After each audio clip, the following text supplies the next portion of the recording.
their own lawyers. So what are we doing with the hearing? What's the point of it? I got that. It made some sense. It's probably what I would have said if I were them.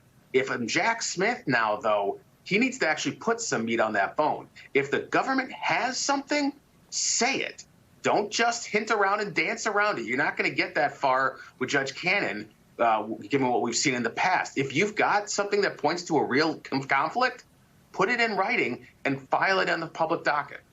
Glenn Kirshner, so the defense lawyers said to the judge, if you want to have a private discussion with this defendant without the prosecutors present, you're welcome to do that. You can ask him if he's comfortable with us as lawyers. You can do all that. What do you think is going to happen here?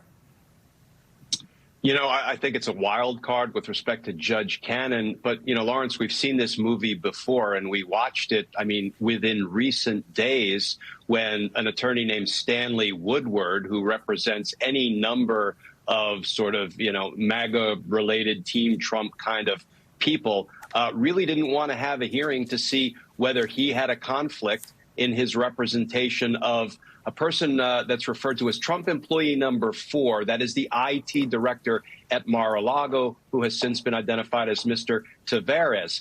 And the minute Chief Judge Boasberg in D.C. ordered that Mr. Tavares was entitled to conflict-free counsel, he was put in touch with a number 2 person at the Federal Public Defender's Service, who I've known for decades, and she is a marvelous attorney. And lo and behold, Mr. Tavares flipped. He said, you know what?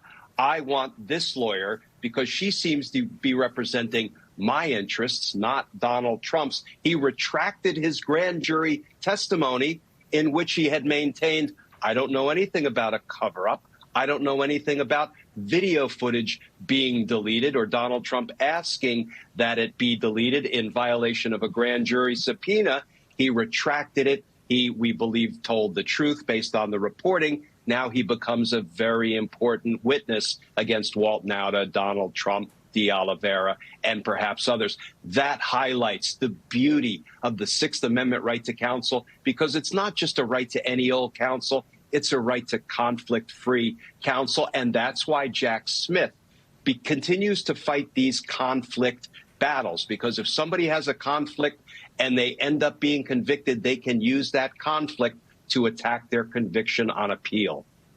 Yeah, and Bradley Moss, that, as Glenn just described it, that other case is the worst-case scenario of conflict of interest.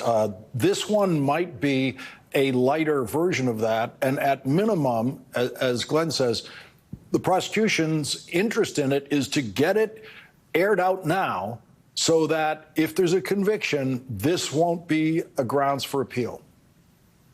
Absolutely, and it certainly is an understandable move by Jack Smith, given that concern, as Glenn was outlining. He doesn't want to have to deal with this kind of stuff on an appeal.